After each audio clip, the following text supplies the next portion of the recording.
times is you're not an island in this, that you're impacted by what happens in those around you and elsewhere.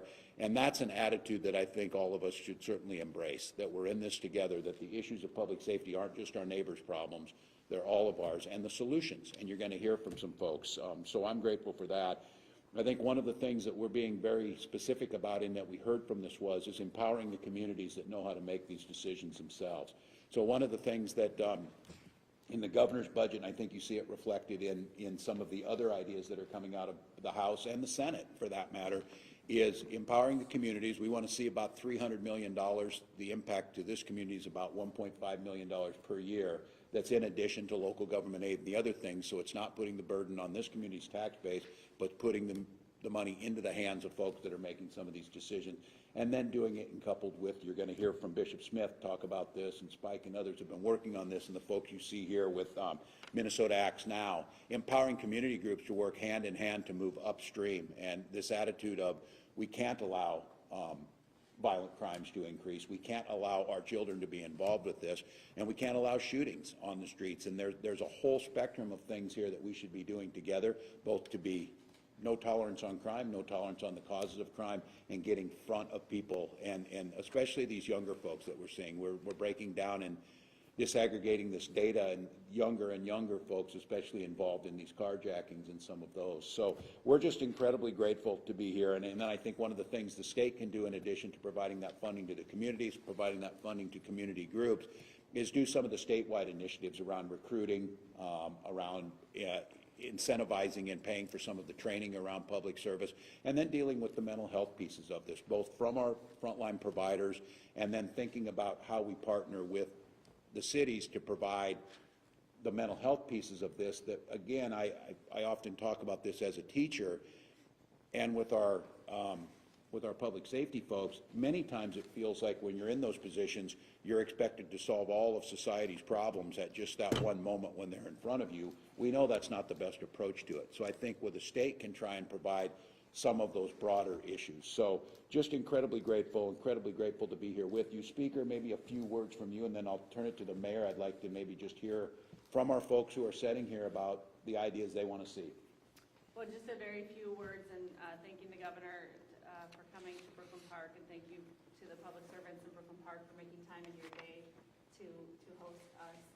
This is a community that's diverse and has a lot of solutions, has figured a lot of things out, and I think we at the state can't solve problems, but we can be a partner.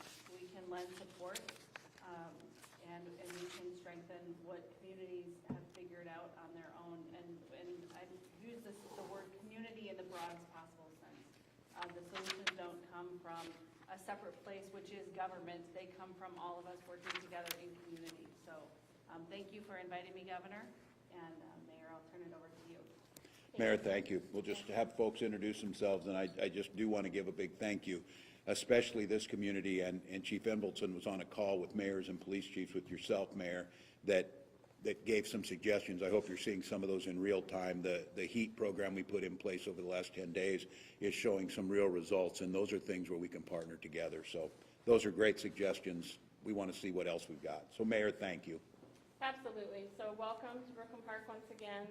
We are very excited to have this conversation. Oftentimes Brooklyn Park is left out of some of the conversations, and we're not an island. We're the 4th largest city in the metro and 6th in the state. And we feel that each and every day. Every one of our residents deserves to be safe in this community, whether they're at home in their neighborhood or visiting one of our local businesses or in one of our schools or here with local government. And so we worked really hard to be a model for other communities, to partner with great people doing amazing things. You have probably heard the chief say before, the police department can't do this alone. And so for me personally, it's about looking at the root cause and the leading indicators and really working with our young people.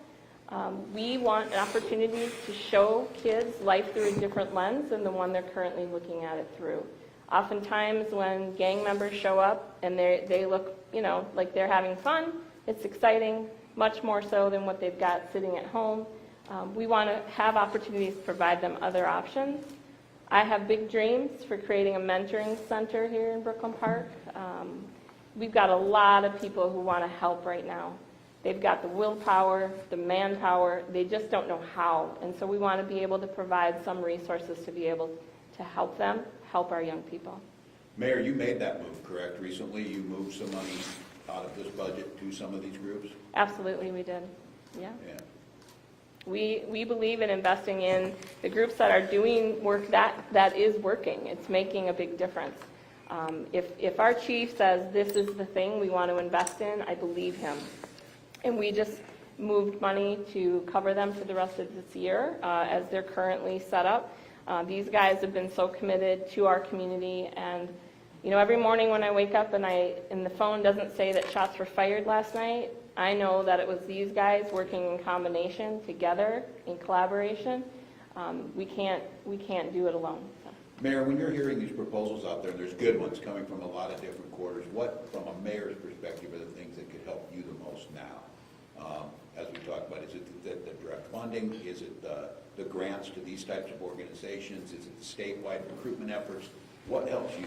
I think it's all of the above. You know, right now we've tried to find the money in other places and commit resources, but we're a very large community, and there are a lot of young people in this city. So we could do so much more if we had more resources to make that happen. Like I said, we've got people ready to do great work like these guys are already doing, but we need the resources to be able to make it happen. We maybe hear from the chief when we get there about recruiting, because I think when people get this in, it's an expense, and it's an important expense, but we have to know when we have these ongoing budgets. I want to be very clear about what it costs for a community like this to add 2 or 3 officers, 2 or 3 firefighters. That is a big expense. One of the things we're trying to do is, especially at a time of some surplus, is see if there's some capacity to be able to help and to allow you to do some of that fungibility. Like, again, I would say it is a model. Moving money to Bishop Smith's organization is a smart move. That's community safety work too. And then making sure the chief has it. So thank you. Bishop, maybe we'll just go around and just, I would only just ask, what do you think's working? What would you like to see? What are you doing in this? And how do you see the future as we see this up there? Well, Governor, right now when you see funerals being held and there are 6 shooters shooting at each other, when you look at a funeral at Shiloh Temple and a man is shot dead, and that carries on to Crystal Lake where the shooters are shooting at the gravesite, we are in trouble. We are in trouble, and we need to look to the community. A police department is only strong as the support that they receive from the community. We are in this thing together.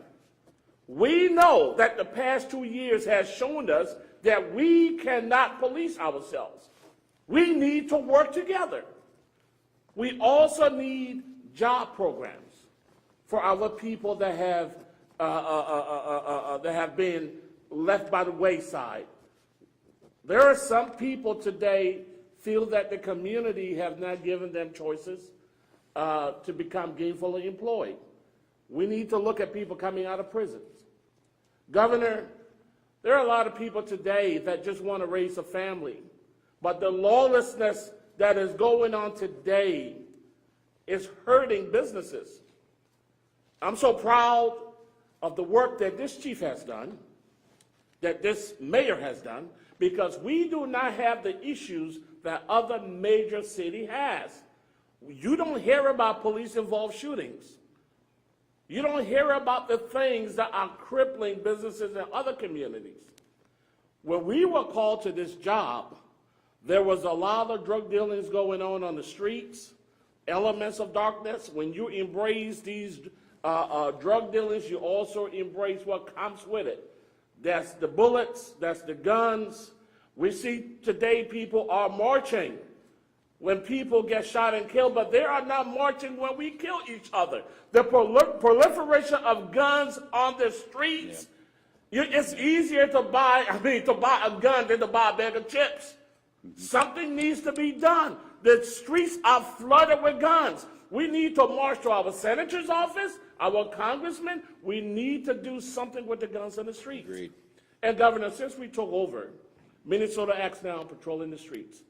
I also put in $500,000 of my own money to buy a building to turn that into a community center to help our youth.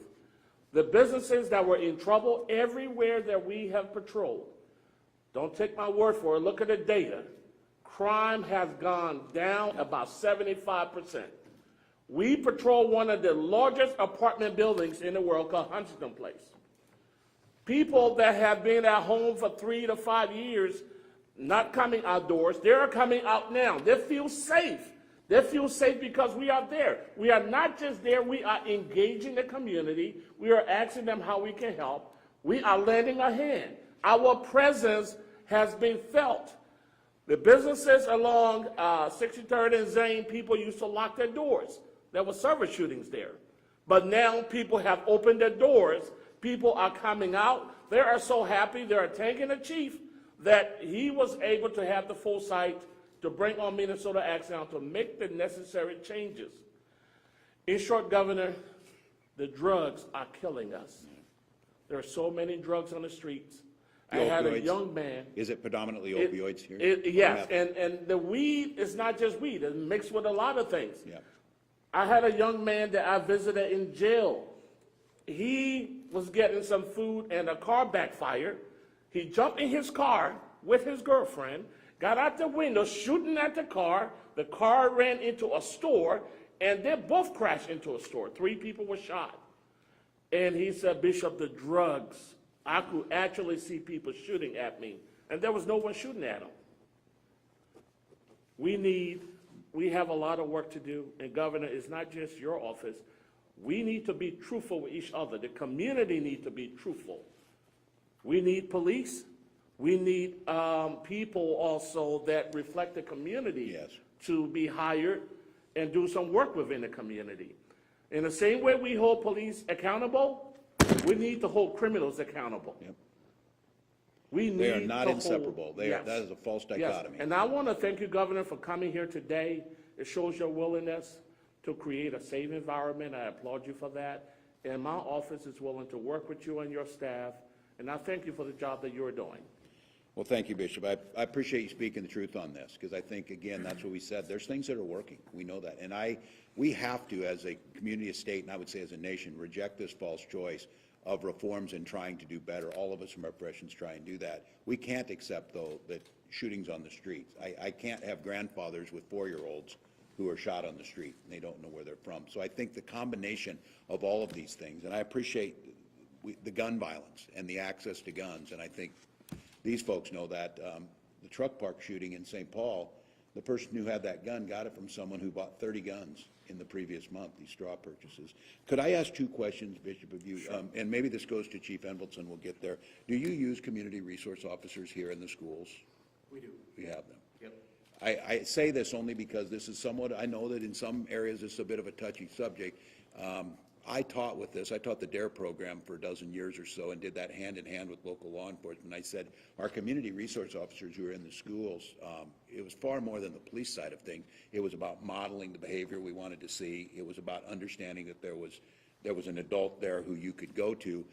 Is there a space for our community groups to do some of that work too, hand in hand with our schools? And that was the first thing the mayor, when she took over, she came to me and said, Bishop, we need to work on that. We have Zanewood, but the building that I bought, the bottom floor is going to be dedicating to working one-on-one with at-risk youth. We're doing that right now, and one of the first order of business was to stop the bleeding.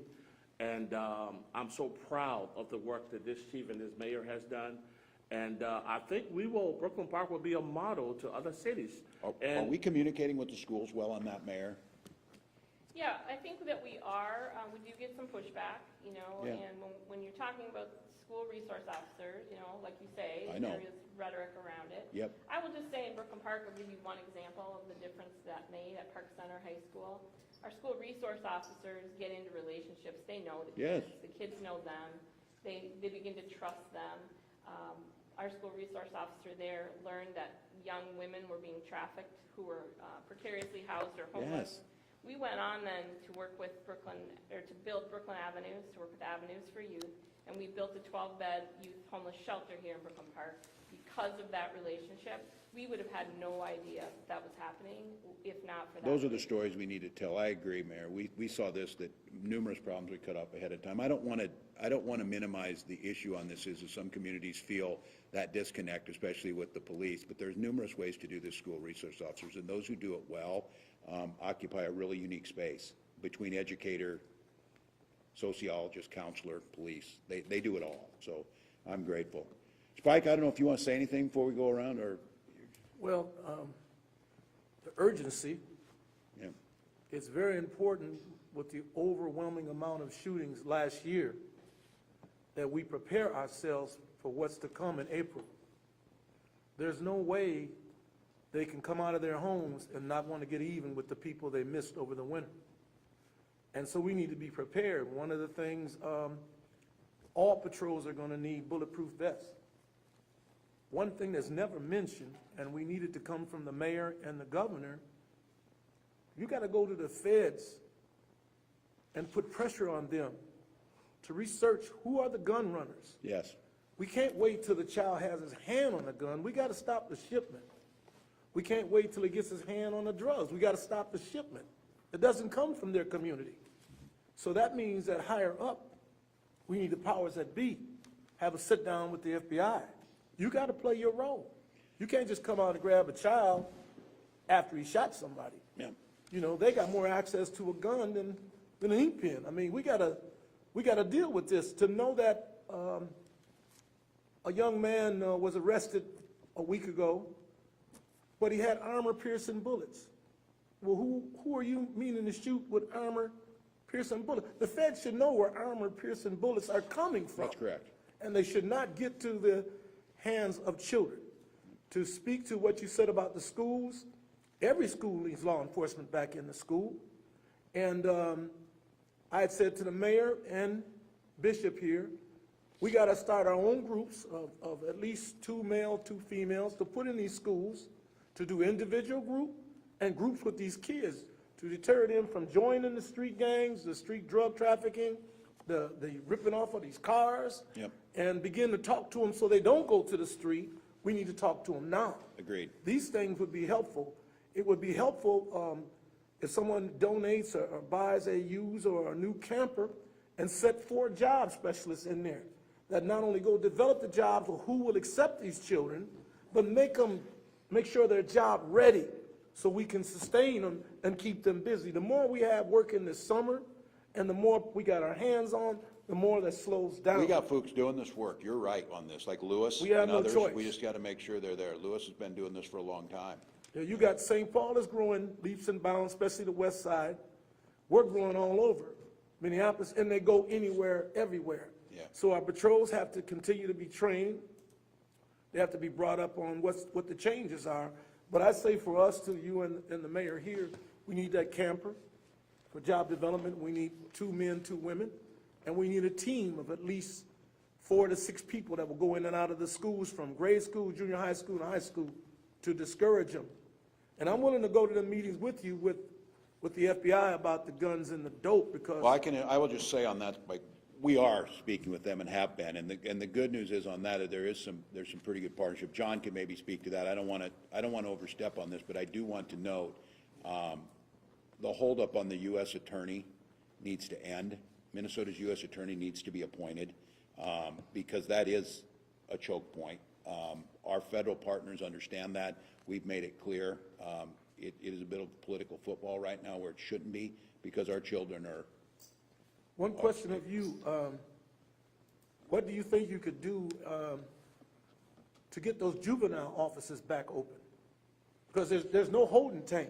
As quick Yeah. as they do crime, they're back on the street Well, because it's all shut down. this is that coordination, and I think that's being here with a community of what the state's role is, because the state, in many of these cases, we don't do that. You'll hear John, if he's, with the trunk highway responsibilities of the state patrol.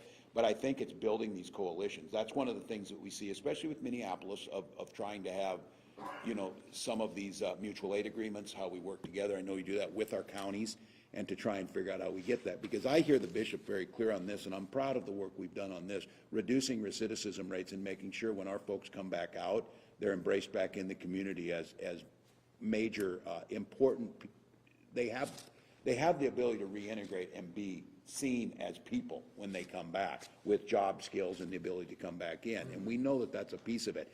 I think now making sure, and you hear folks, it can be hard to arrest our way out of this, it can be hard to incarcerate our way out of this, but the plans that you're putting on, stop it now, say we have no tolerance for this, and then go back upstream with the things that we need to do. So we'll make sure we talk to them. John, I don't know if you have anything, we'll go city manager and then come around to our chief. I'll just say that I'm really appreciative of hearing these comments. They echo the advice that we've been giving you and others in terms of we have to start thinking in terms of prevention. We have to stop the flow at the front end, and that's the cheapest and the most effective way of doing it. So preventing crime is where we really need to spend an enormous amount of our efforts, and that means working with our youth. But we also have to do intervention. We have a lot of young people that are coming up, whether it's trauma from being shot at or being the shooter, either one. We have to be able to intervene in their lives, and the drug intervention needs to happen. And then there are people out there that enforcement is the right tool for, but we need to target that. That needs to be finely tuned to say we need to take the folks that are those active shooters, the ones that are moving the guns, the ones that are moving human beings around. Those folks need to be incapacitated so they can't keep doing that. So that has been our mantra. It is a community policing mantra. And I know the chiefs, both of these chiefs, have embraced community governance and community policing. So I'm going to let Much more real precision. expert from the locals talk here. On Spike's comment about the FBI, we're working with them, we work closely, that's a great partnership, but we do need that U.S. attorney. We do need the U.S. attorney, and we partnership with both FBI and ATF, and on the drug end, DEA, because that's stopping the pipeline of fentanyl that we're seeing that has tripled the number of overdose deaths that we're seeing in the state of Minnesota. Yeah. A few years ago, we were at 500 overdose deaths. We're now talking 1,500 overdose deaths. That's right. Continuing to climb. So we do need those partners, and the U.S. attorney as the chief law enforcement officer is really an absolutely essential component in moving FBI, federal resources, and state resources into an absolute partnership. That position's been open for a while, the nominee is out there, it's just one of these things where we get caught up that they just haven't done the confirmation. But I think anything coming from authentic voices in the community saying we need our federal law enforcement folks to be here and we need to prosecute these crimes. So any voice you bring up would be helpful in that. So go to our city manager. Yep, sure, happy to share a few words. I want to touch base on a couple of things. First, this upsurge in violent crime has really had a destabilizing impact on both our businesses and our residents. I just want to give a couple examples. We had 20, 30-year residents come to our city council meeting a few months ago, talk about a couple properties within their neighborhood that they were concerned about what was happening in those two properties.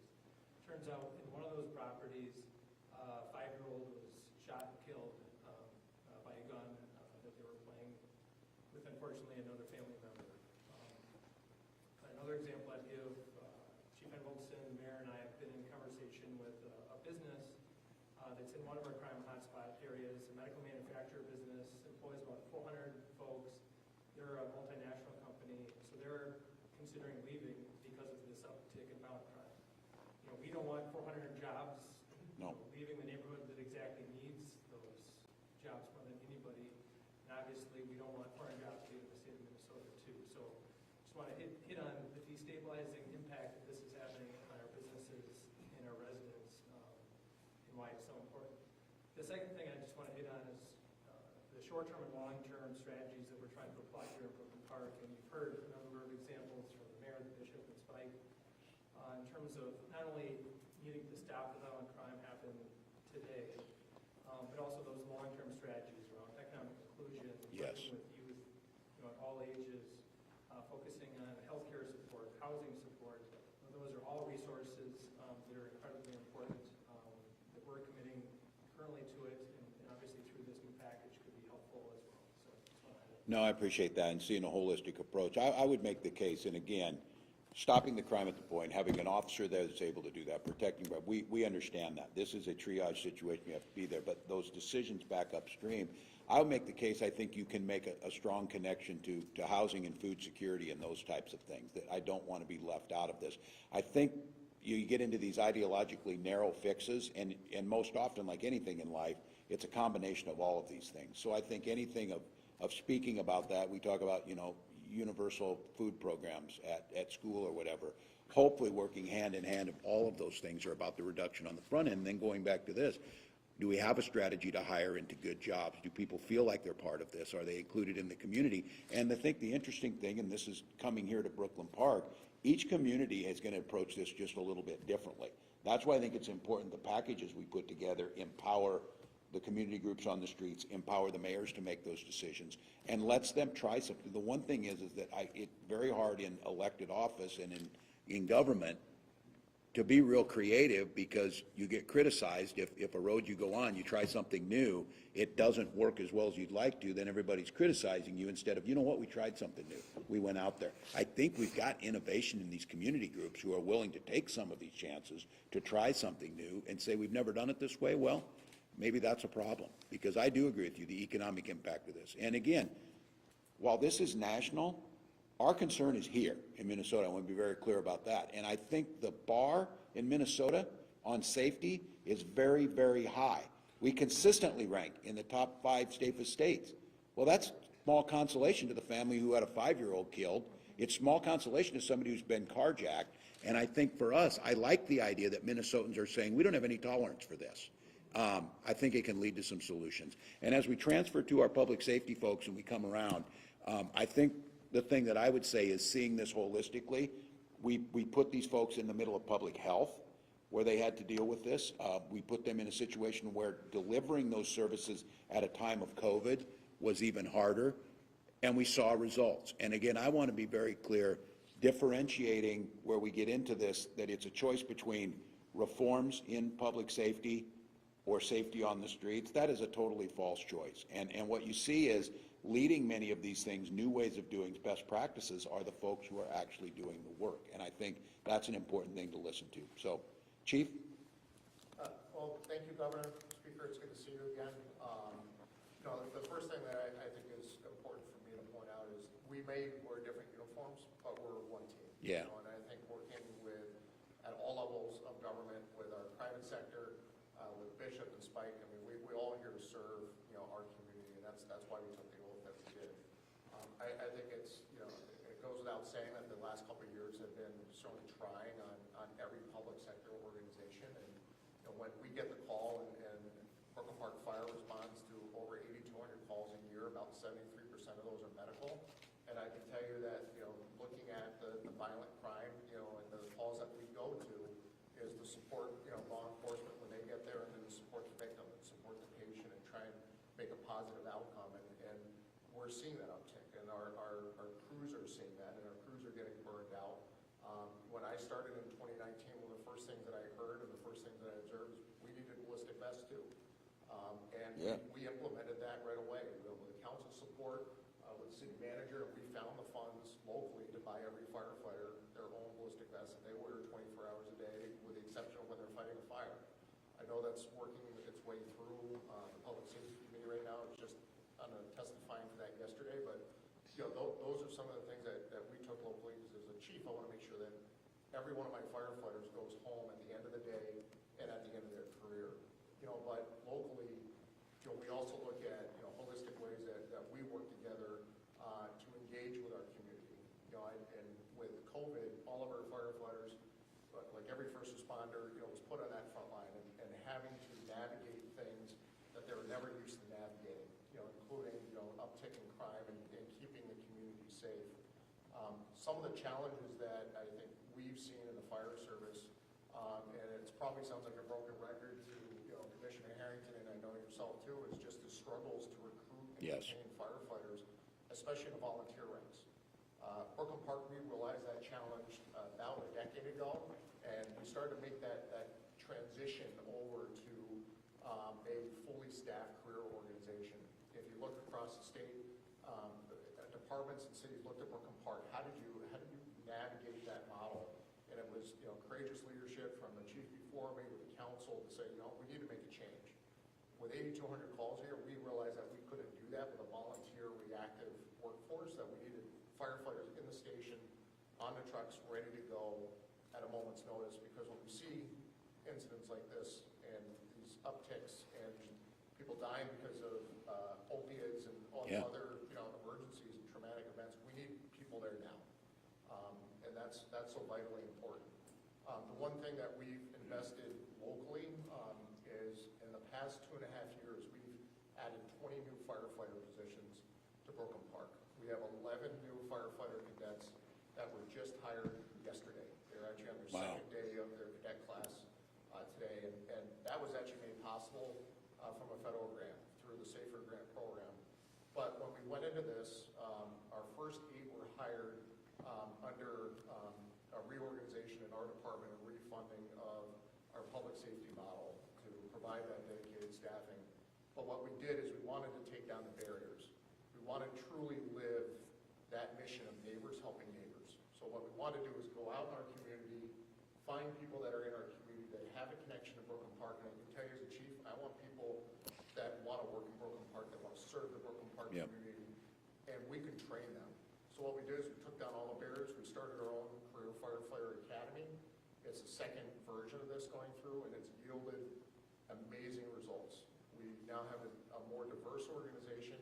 We have an organization that is truly committed to the mission, the values of serving our community and using additional state dollars, because we can't do a lot of this work alone.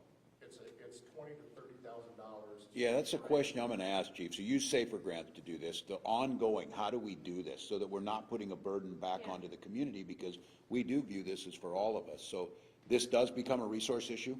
It sure does, and I know with the council, the city manager, we're all talking about how do we continue to fund essential public safety services, where the fire service especially is, from volunteer reactive days to the pager goes off when I'm sitting at home, that's a very low-cost model. But we know that comes Yeah. at a risk, that it takes time to get people there. But that long-term sustainable thing, and it's twofold. It's one, it's training people to enter a career in the public service that I think we've done an incredible job at now onboarding future EMTs and firefighters. But continuing that model and being successful, we're a lot of money to train people and then to continue. How many do you need each year through attrition and other things just to maintain? Because again, as I think the mayor pointed out, this is a fast-growing city. It's a big, I think people, again, we need to remind them of that it's big. And when it gets bigger, you need more of these services. Do you have that attrition issue of? Governor, it's a good question. I actually just wrote an article for the state fire chiefs about the Great Resignation, and I think we can't ignore that reality of some of the challenges that we're facing. So when we look at retention, just in the past year alone, I've lost 3 firefighters. What would have kept them, you think? I'm sorry. What would have kept them in?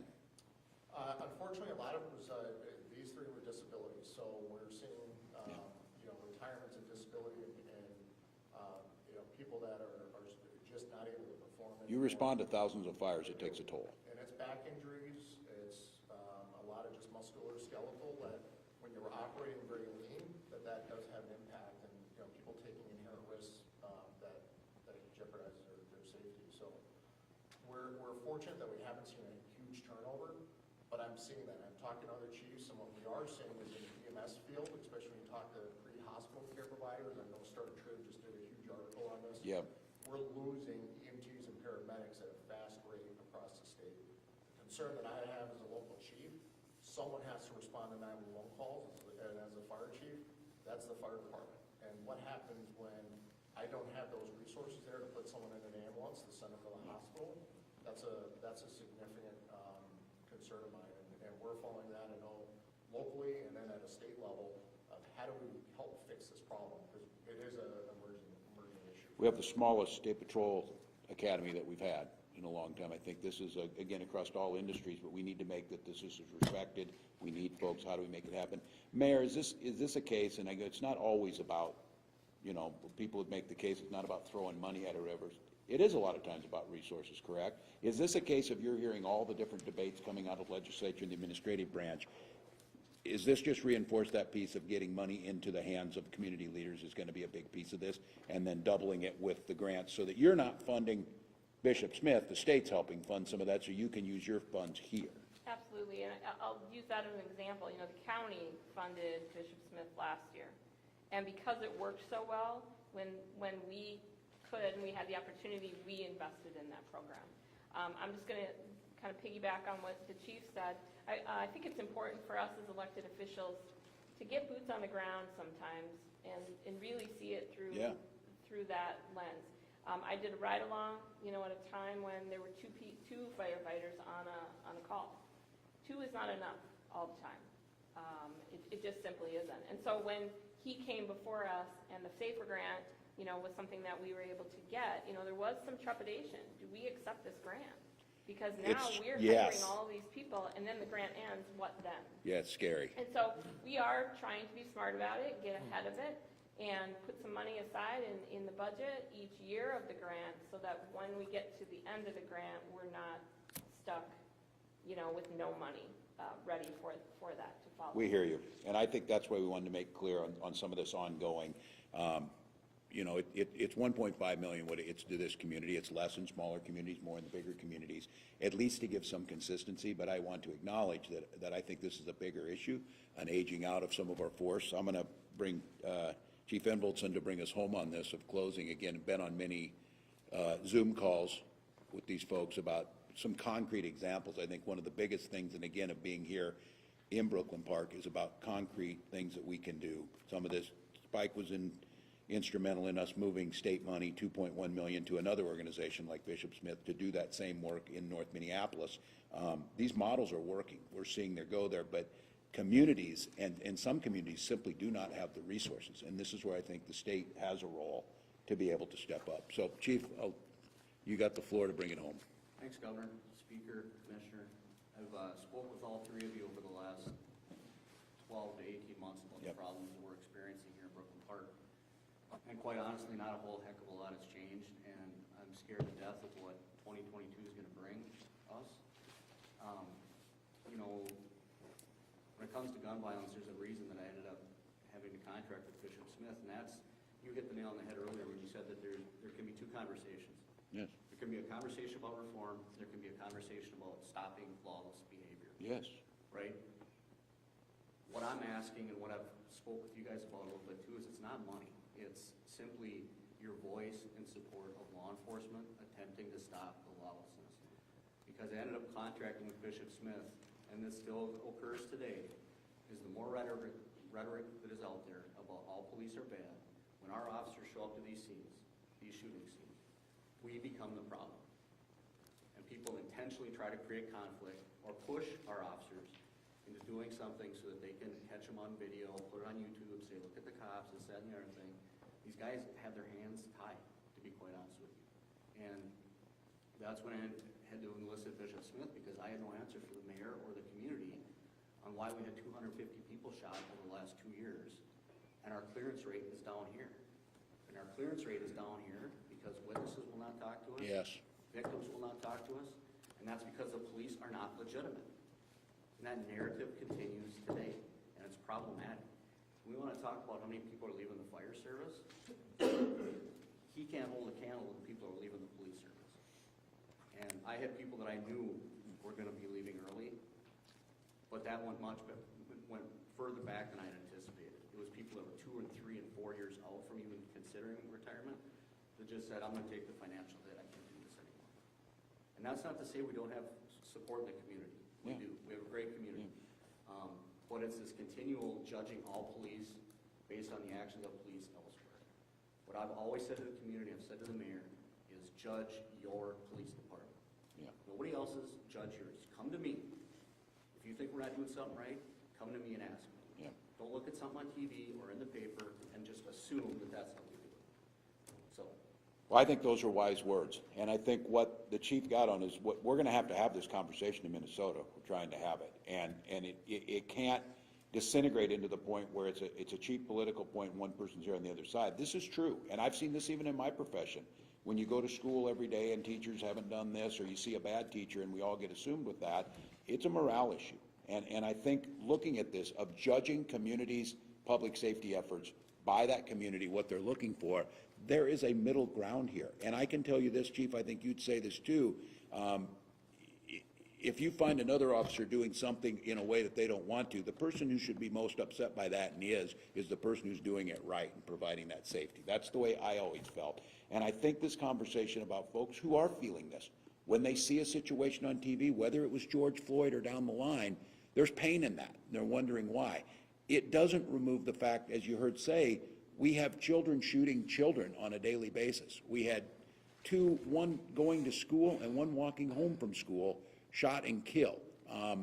That can't happen. And I think the folks who have to do this work, we're going to have to figure out. And I think the closer that we build these partnerships, it's reason I'll step right into this and make that case. It's my responsibility to try and find that middle ground to bring us together and say we can do both.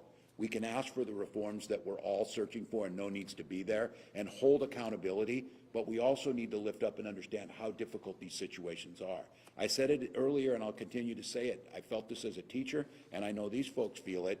We feel like many times that we're responsible for all of the things that came into that classroom and to try and give that child everything we can to make them feel welcome, loving, give them that what we needed, but we couldn't control all of the other things that happened outside of there, all the other things that makes it difficult, and then to be held accountable for that, very difficult to say. We went through a phase where we were not going to pay our teachers unless their kids passed the test. And I had children living on the streets who had no food to eat.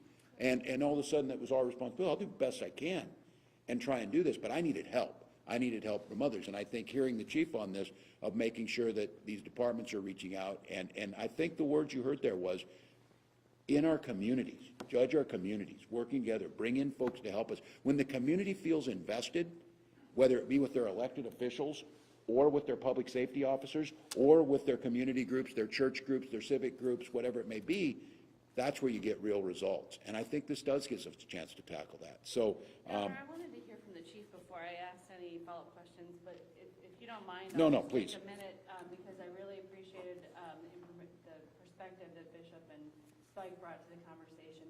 There are people that are making a difference in community, and what I really like, Spike, that you were talking about is hiring people, giving them jobs. You know, as we're looking at a budget year here with maybe as much as $9 billion to spend, this is a time where we should be able to hire you. And so, you know, I'd like to follow up with both of you and get some specific names and with the city manager of entities that are doing a good job of creating that pipeline of getting youth into jobs. Because I think this summer, my understanding is all the red lights on the dashboard are saying it is going to be a hot, difficult, bloody summer unless we intervene. And it's February. We've got the money.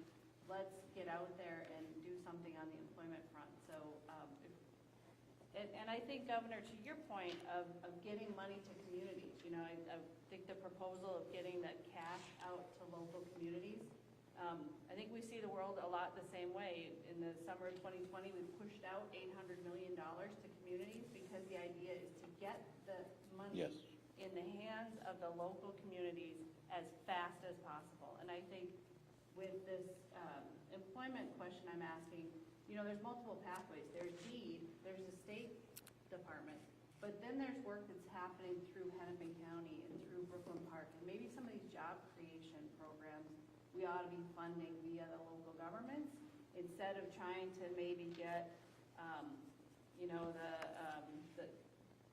a large amount of money through a narrow pipe in DEED. And maybe we can help more people faster because speed matters here as we're going into the summer of 2022. So I don't know if you have a couple examples of entities, or we can follow up afterwards of folks that are doing a good job of creating job opportunities. Well, there's a lot of people that have programs to deal with it. I'm talking about going to them. Yep. So you're waiting for them to come to you. They don't come to nobody. I don't know I should have a job. I'm 18. I don't even know. I might have a mother and father never had a job.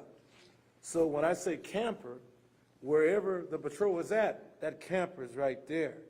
And you bring them in there because you got resource people who talk to people who have job banks that will accept this child.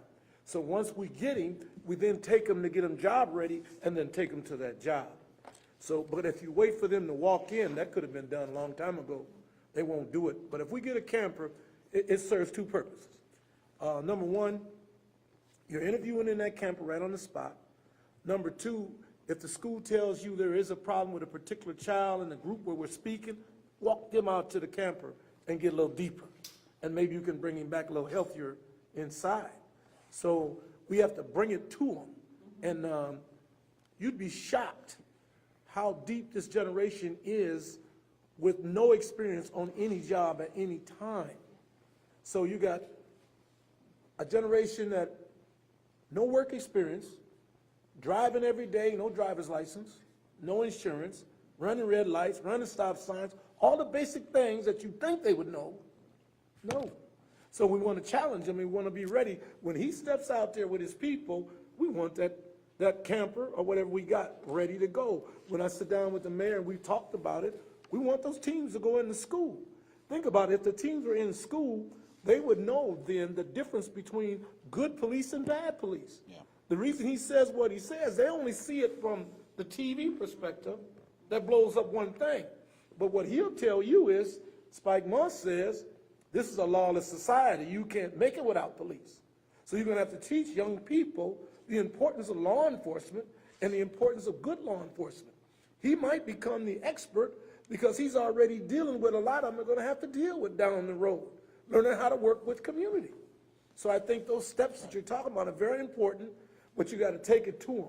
Because when he goes out, and I'm making $300-400 a day to $1,000 selling dope, and I'm gonna need somebody to get in front of me with something else to make me leave this dope alone. Because as he talked about all the addicted people on Broadway in Lindale, that's just an open market. Yeah. Go get what you want when you need it. So when you got results that he's talking about 2 or 3 years ago, some of those diseases, we were losing 146, 147 people a day. And so it's getting worse. So we want to challenge right where they're at. We want, just like the patrol now, when you see them, talk to them. The only thing you got to do, don't be too aggressive. Understand his point. Their mind might be full with one of those dopes. The other thing, you know, I've been at Turning Point for 42 years doing group, right? This is the first generation in my 42 years where an individual comes to Turning Point and he's not addicted to crack. He's not addicted to cocaine. He's not addicted to heroin. He's addicted. And he's mixing it all together, which is the reason it's hard to communicate. So you got to be calm.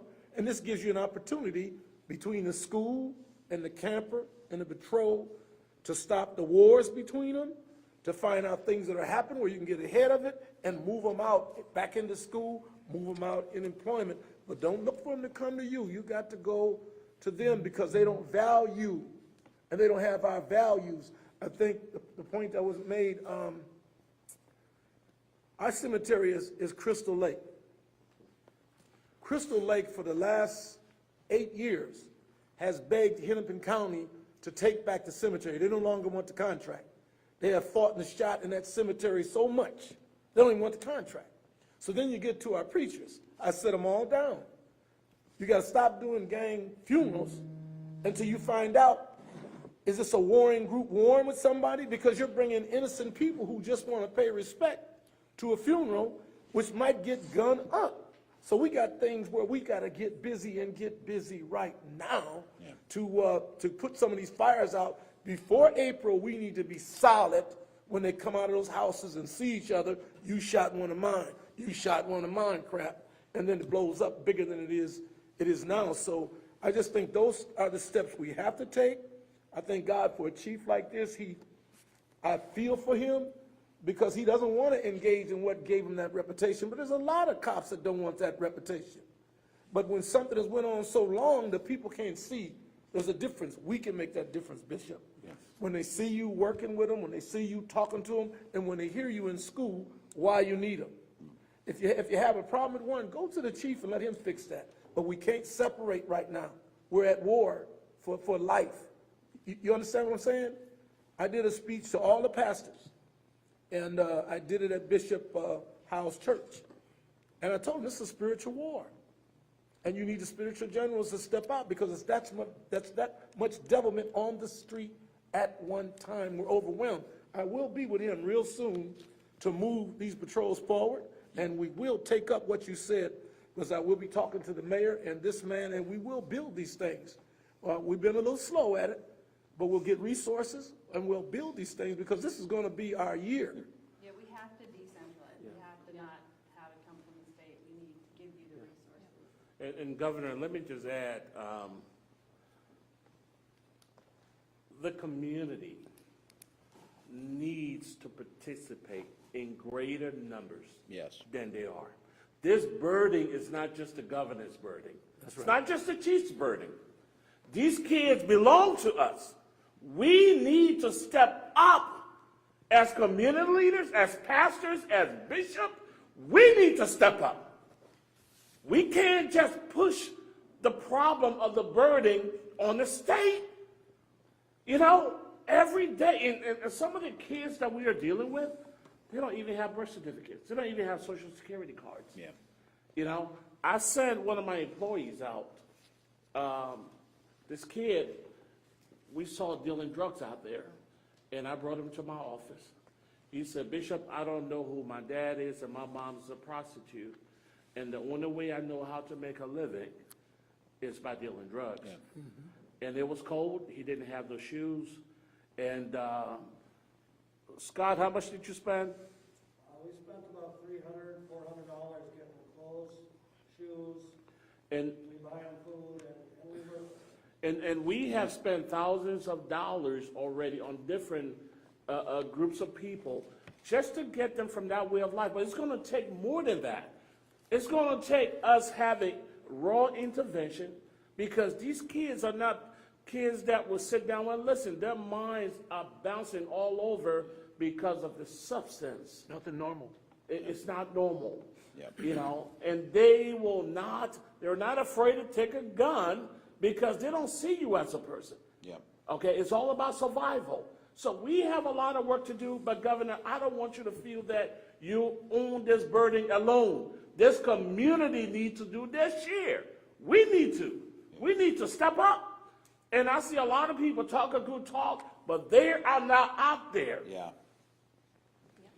Yeah, wise words, Bishop. And I think, again, I'm going to thank, we're going to open it up if we got any questions from the press. I think it's important that and we're doing these across the state. One of the things this office can do is convene the conversation and bring the folks together to have that conversation. I think it's important we do these, that they're very public. I think people should feel uncomfortable, because this is an uncomfortable time.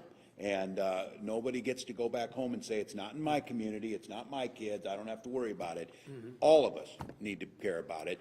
And there isn't a simple fix to it, but I still hold true when I hear all these voices. We can fix this. It wasn't that long ago that these numbers were much lower. And there's a combination of things, and the sociologists and the researchers, smarter than me, will go figure that out after time. We don't have time to worry about that right now. We've got to deal with the issue here. I agree, and I think that's why we're pushing. We're asking for action together sooner rather than later. We normally see a dip, a seasonal dip in these things. That dip is not going as low as it normally went, which would indicate, by the experts telling us, that means that it will start to climb again unless something changes. And it's all these things that are changes. So I appreciate this. I hear you. I think it needs to be said publicly. We know that these are difficult conversations for people to have.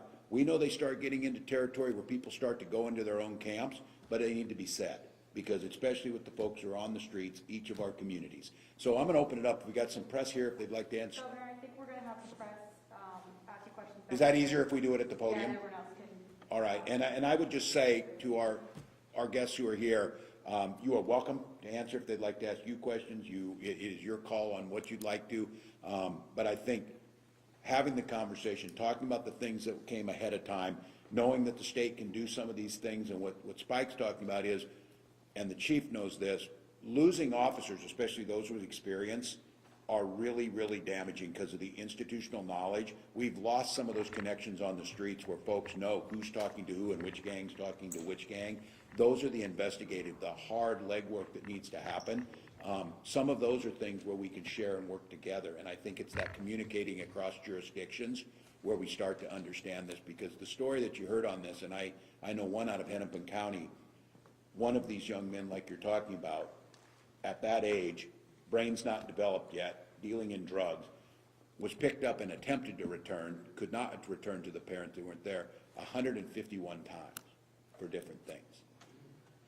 No intervention to stop it apparently in that we keep repeating it, and expecting to get a different outcome on that. We all have to look at what does it mean to intercede and make a difference, that this child, maybe some of them not so serious, but was continuing to make bad choices and be in bad situations and simply return to it. And so I think that's what you're hearing. So we'll be glad to take some questions here in a minute. Thank you all. Speaker, thank you. Yeah, Governor, for the little stuff. Could you join the governor for the little?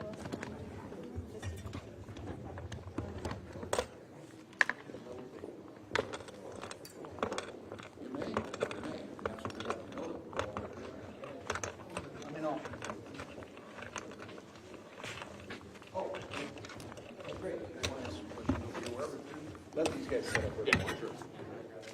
Somewhere right here. Do you want to use the podium? We can use the podium, it's easier to put the mics on. It helps me out quite a bit. Why don't we do that? Back here. Okay, great. We might not need this mic if we just set this one. They're gonna set their mics up on top there. Perfect. You're welcome to put it everywhere. Thanks, John.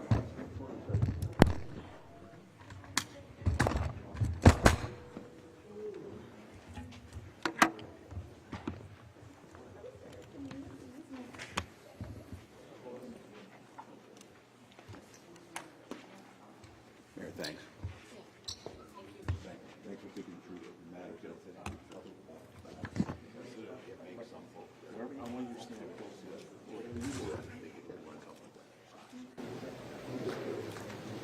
We'll go on your guys' lead, you let us know.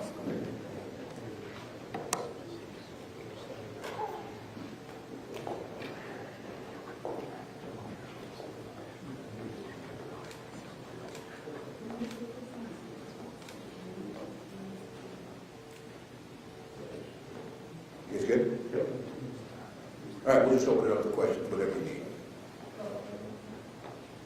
You're doing for doing public safety roundtables. Can you explain where else you're going to be going and what you're hoping to accomplish? Yeah, what the purpose of it is what you heard today is, as I said, we took a lot of these suggestions. These mayors and these police chiefs, as you heard Mayor Nicholson talk about, 12 to 18 months talking about this, seeing these upticks, they see the data that we're seeing, trying to understand. And when I say we, whether it's state, county, local officials, of having conversations. This uptick in crime, especially violent crime across the country, is pretty well documented. What we're looking for is solutions out of it. So we're here today, and the purpose is to hold a very public, and as I said, at times it's going to be a very raw and uncomfortable conversation, but these are times that need to be addressed that way. And the purpose is to hear some of the feedback about proposals that we're making. These things is what we need you to do. These things that'll work. Hearing from organizations like Bishop Smith talking about ways that we can find new ways of doing public safety and community service. This is what we're looking for. The end result is to be communities that are invested, feel safe in their communities, reducing those crime rates. These communities are figuring it out themselves in many ways, and what we're here to do is what can the state do in terms of resources, what can we do if that's financial resources, or what can we do with some of the resources we have, whether that's investigative help, laboratory help, some of the things that we do. And I think we're going to continue to take them on. We want to do them in the suburbs, which we've been doing them. We want to do them in greater Minnesota. We want to do them in Minneapolis and St. Paul. And what you're going to hear is a wide group of voices. And hopefully what's coming out of this is a wide group of solutions that the community's invested in that we can start making happen to reduce these numbers. And that's everyone's goal. Like people here with any places we kind of go in Yeah, I think our team's still working on it. I won't say specifically, but I've told them one of the areas I'm very familiar in southern Minnesota. I said some of my best friends are police chiefs in southern Minnesota that I have and community activists in southern Minnesota. So I think for me it makes sense to go back and hear what they're saying there. I think we'll try and get up into northern Minnesota here within the next week or so. And then, of course, here in the city. So we've been out in the suburbs. And I'll have to say, a lot of it has to do with the leadership that's coming out of these mayors and these police chiefs out here who've taken it upon themselves. And we asked them what we need to do. When we were writing our budget, we were trying to get feedback from them to make good choices. Governor, I've heard criticism from folks like Warren Weaver, where you some the high numbers on, there's some leniency on the prosecutor. How do you respond? Well, I don't know if Senator Limmer has data on that. I think, as you heard, this is that those are not decisions that prosecutors make. Those after they're there. Those are can be county by county. I would have to see what our recidivism rates are. If these are folks that are giving out, they got a lenient sense, they went back and committed again. One of the things we have to recognize is that 99% of folks who are even arrested or charged are eventually going to come back out again, depending on how long it is. Our goal needs to make sure is when they come back out that we've done the adequate work to make sure that the rehabilitation process doesn't get them going again. I think looking for an easy out and telling people that this is simply because we have the prosecutors supposed to get out, we need to look at the data, we need to understand. I'm certainly willing to look at that. If that's a problem, we do need to prosecute in this case if that's what's warranted. But I think telling people that that's the only thing is that's not it. We hear from folks here that there's more to it than that. Many of these kids have never been through the system. They're very young, and you're hearing from folks who work with them every day things that we need to do. Sure, if we have any more on topic, otherwise we'll go to off so these folks don't have to take the off topics. Are you seeing, One more on, and then we'll one off. are you seeing bipartisan support for some of your new public safety proposals? I think so, and you're hearing it here, and you're seeing bicameral with the speaker being out here. Again, the speaker represents a whole bunch of people, and that is, the House has its own way of doing things. They will do that. They're bringing up solutions. I think one of the things that we're seeing a lot of coalescing around, getting resources to these mayors and to the folks that are out on the ground, partnering with community organizations that are doing the work, and then doing what the state can do of providing some of those things, whether it's in recruitment efforts, it's some money to make sure that we're able to retain. I think you're starting to see that. So I think that there is some of that. I think all of us are not naive enough to know. There'll be folks that'll try and step into this space to make it political. I've often said sometimes if I say it's Wednesday, there's a group of folks who will disagree with that and fight me about it. That I don't think in this space the public's going to tolerate that, and that's why I think you're seeing more bipartisan support. When I get asked about proposals, whether they're coming out of the House or coming out of the Senate, if that's what I'm hearing from these folks that are with me, then I'm for it.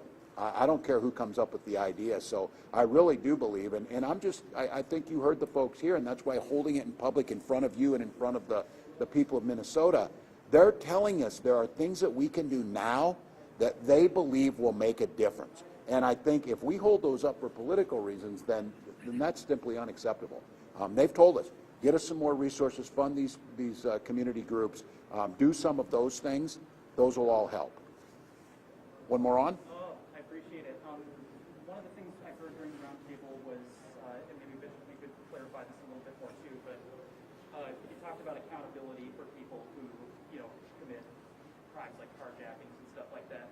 When you were talking about accountability, did you mean like in the sense of like different punishments for those types of crimes, or is that the type of accountability that you were talking about?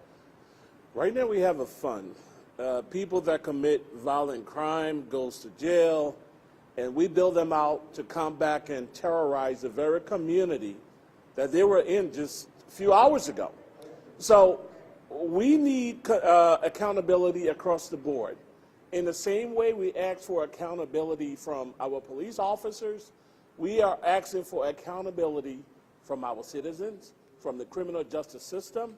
I'm asking Mr. Freeman to step up, because right now people are very fearful.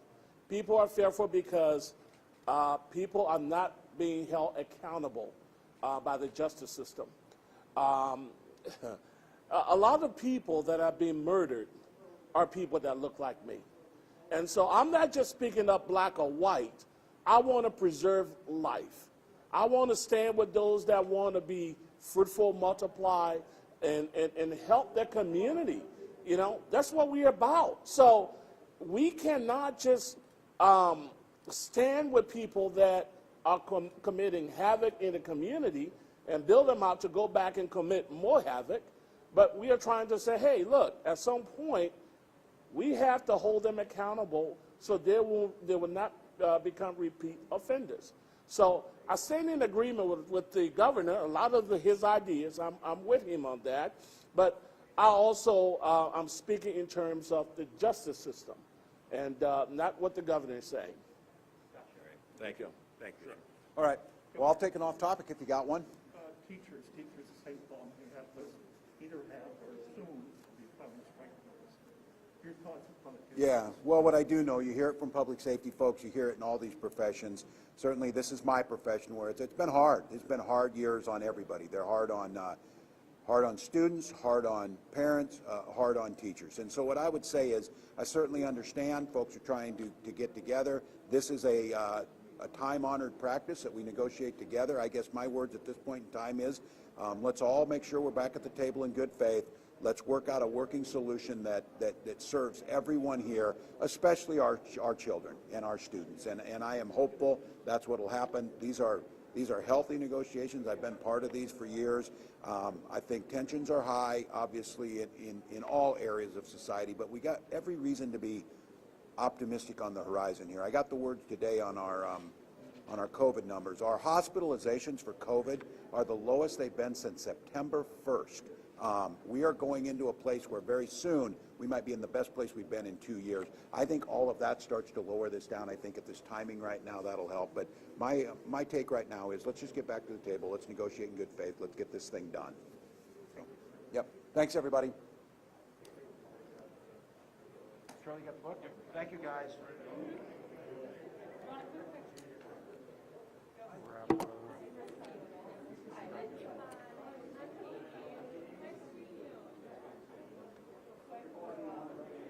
You got the other one too, DC? You have two lots?